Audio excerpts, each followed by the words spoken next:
প্রায় কন্টেন্ট ক্রিয়েটররা দেখছি যে ওয়াইটি স্টুডিও অ্যাপটি বারবার ওপেন করে রিফ্রেশ করে দেখছে কয়টা ভিউজ আসলো, কয়টা সাবস্ক্রাইবার্স আসলো, কত ইমপ্রেশন এলো, কত ওয়াচ টাইম এলো। তো বন্ধুরা, যারা এই ওয়াইটি স্টুডিও অ্যাপটি বারবার ওপেন করে রিফ্রেশ করে দেখেন, তাদেরকে একটা সতর্ক বার্তা দিচ্ছে যে আপনারা ওয়াইটি স্টুডিও অ্যাপটি বারবার ওপেন করবেন না। বারবার ওপেন করলেই কিন্তু চ্যানেল শেষ। ঠিক আছে? আজকের এই ভিডিওতে যে তথ্যটা আমি আপনাদের মাঝে শেয়ার করব খুবই গুরুত্বপূর্ণ। যারা কনটেন্ট ক্রিয়েটর তাদের জন্য কিন্তু বন্ধুরা আজকের এই ভিডিওটা খুবই স্পেশাল একটা ভিডিও। আপনারা মনোযোগ দিয়ে ভিডিওটা দেখবেন। যাদের একটা চ্যানেল আছে, ঠিক আছে? তারা অবশ্যই আজকের এই ভিডিওটা শুরু থেকে শেষ পর্যন্ত দেখবেন। কারণ ওয়াইটি স্টুডিও অ্যাপ যদি বারবার আপনারা ওপেন করে যদি রিফ্রেশ করে দেখেন কয়টা ভিউজ আসলো, কত সাবস্ক্রাইবার্স আসলো, কত ইমপ্রেশন মানে আসলো। তো বন্ধুরা, তাদের জন্য কিন্তু খুবই বিপজ্জনক এই ওয়াইটি স্টুডিও অ্যাপ। ঠিক আছে? তো বন্ধুরা, আজকে যে দুটো স্টেপ নিয়ে কথা বলবো, এই দুটো স্টেপ যদি আপনারা ফলো না করেন, তাহলে কিন্তু আপনাদের চ্যানেল আপনারা কখনোই বাঁচাতে পারবে না এবং ইউটিউবে আপনারা কখনোই সফল হতে পারবে না। ঠিক আছে? তো বন্ধুরা, প্রথম যে ট্রিকটা বলবো সেটা হলো ওয়াইটি স্টুডিও অ্যাপ যদি বারবার ওপেন করেন তাহলে চ্যানেলের উপরে কত বড় একটা ইফেক্ট পড়তে পারে সেটা কিন্তু বলবো। দেখুন, আমরা যখন ইউটিউবে নতুন আসি তখন কিন্তু আমরা ইউটিউবের কমিউনিটি গাইডলাইন সম্পর্কে জানি না। ঠিক আছে? ইউটিউবের পলিসি সম্পর্কে আমরা কিন্তু ততটা জানি না। না জেনে আমরা কি করি, তাড়াহুড়ো করে একটা চ্যানেল তৈরি করি, তাড়াহুড়ো করে ভিডিও তৈরি করি। যেমন তেমন একটা থাম্বনেল তৈরি করেই আমরা ভিডিওটা আপলোড করে দিই। এতে কি হয়, আমাদের ৫টা ৬টা ভিউজ এসে থেমে যায়, আর কিন্তু ভিডিওতে ভিউজ আসে না। তো বন্ধুরা, এই প্রবলেমটা যদি আপনাদের হয়ে থাকে আর এই ওয়াইটি স্টুডিও অ্যাপ যদি বারবার আপনারা ওপেন করেন, তাহলে কিন্তু আপনার চ্যানেল শেষ হয়ে যাবে। কিভাবে শেষ হবে? অনেকেই বলতে পারেন, ভাই ওয়াইটি স্টুডিও অ্যাপ তো ইউটিউবেরই অ্যাপ, তাহলে বারবার ওপেন করলে আমাদের চ্যানেল কেন সমস্যা হবে?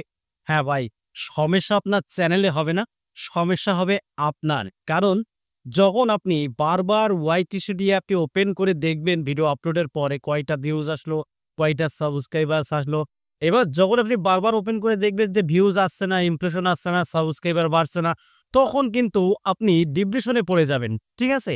আপনার মন মানসিকতা কিন্তু অন্যরকম হয়ে যাবে। আপনার ইচ্ছা শক্তি কমে যাবে। আপনি রেগুলার যে ভিডিও আপলোড করেন সেই যে আগ্রহ সেটাও কিন্তু আপনার নষ্ট হয়ে যাবে বারবার যদি ওয়াইটি স্টুডিও অ্যাপটি ওপেন করে দেখেন। তো বন্ধুরা, আমি আপনাদেরকে সাজেস্ট করব আপনারা ভিডিও আপলোড করে যান নিয়মিত। ঠিক আছে? ওয়াইটি স্টুডিও অ্যাপটি বারবার ওপেন করে দেখলেই যে আপনার ভিডিওতে ভিউজ আসবে, আপনার চ্যানেলটা গ্রো করবে, এমনটা মোটেও না। ঠিক আছে? আপনাকে নিয়মিত ভিডিও আপলোড দিয়ে যেতে হবে, ভিউজ আসুক বা নাই আসুক। ঠিক আছে? আপনার যে দায়িত্ব সেটা কিন্তু আপনাকে পালন করতে হবে। বাদবাকি দায়িত্ব কিন্তু ইউটিউবের। ভিডিও ভাইরাল করার দায়িত্ব ইউটিউবের। আপনি শুধু নিয়মিত কনটেন্ট আপলোড করে যান, কোয়ালিটি কনটেন্ট, ব্যাস। আপনার ভিডিও ভাইরাল করার দায়িত্ব ইউটিউবের। ঠিক আছে? ২ নম্বর যে স্টেপটি নিয়ে আলোচনা করব সেটা হলো, অনেক কনটেন্ট ক্রিয়েটররা বলে যে ১০টা ৫টা ভিউজ আসলে এখনই দেখো। তো ভাই, ওইসব দিকে কান না দিয়ে, ঠিক আছে? ওইসব দিকে কান না দিয়ে আপনাকে যে কাজটা করতে হবে, অন্য কনটেন্ট ক্রিয়েটরদেরকে আপনি ফলো করতে পারেন। তারা কেমন ভিডিও আপলোড দিচ্ছে, তারা কেমন থাম্বনেল তৈরি করছে, তারা কোন টাইমে ভিডিও আপলোড দিচ্ছে, কোন টাইমে ভিডিও আপলোড করলে বেশি ভিউজ পাওয়া যাবে, এটুকু কিন্তু আপনাদের ব্রেইনে ধরে রাখতে হবে ভাই। এইগুলো যদি আপনি ফলো না করতে পারেন তাহলে কিন্তু আপনি ইউটিউবিং করতে পারবেন না। এবং ইউটিউবের কিছু চ্যানেল রয়েছে, নিজস্ব পেজ রয়েছে, ইনস্টাগ্রাম, টুইটার, ইউটিউব। এইসব পেজগুলো বা চ্যানেলগুলোকে ফলো করে রাখতে পারেন। এখান থেকে যখনই আপডেট রোল আউট করা হবে তখনই আপনি সেসব আপডেট দেখে আপনি কনটেন্ট তৈরি করতে পারবেন। ঠিক আছে? আপনি যদি নিয়মিত ভুয়া ভিডিও আপলোড করেন, অন্যরা কি ভিডিও আপলোড দিচ্ছে যে একদিনে ১,০০০ সাবস্ক্রাইবার, ২ ঘন্টায় ৫,০০০ সাবস্ক্রাইবার্স, এইসব ভিডিওগুলো দেখে যদি আপনিও যদি তৈরি করেন সেম কনটেন্ট, তাহলে কিন্তু ভাই মহাবিপদ রয়েছে। আপনি কখনোই গ্রো হতে পারবেন না। আপনার নিজস্ব এক্সপেরিয়েন্স শেয়ার করতে হবে, আপনার নিজস্ব অভিজ্ঞতা শেয়ার করতে হবে। তবেই না আপনার চ্যানেল আস্তে আস্তে বড় হবে। দিনে প্রত্যেক দিনই যে ভিডিও আপলোড দিতে হবে এমনটা মোটেও না। আপনি ২ দিন পর বা ৩ দিন পর কনটেন্ট নিয়ে আসতে পারেন। তবে কনটেন্টটা যেন কোয়ালিটি হয়। ঠিক আছে? আশা করি আপনারা ক্লিয়ারলি বুঝতে পেরেছেন। বা ইউটিউবে সফল হতে পারলে, ঠিক আছে, আপনারও লাভ, ইউটিউবেরও লাভ।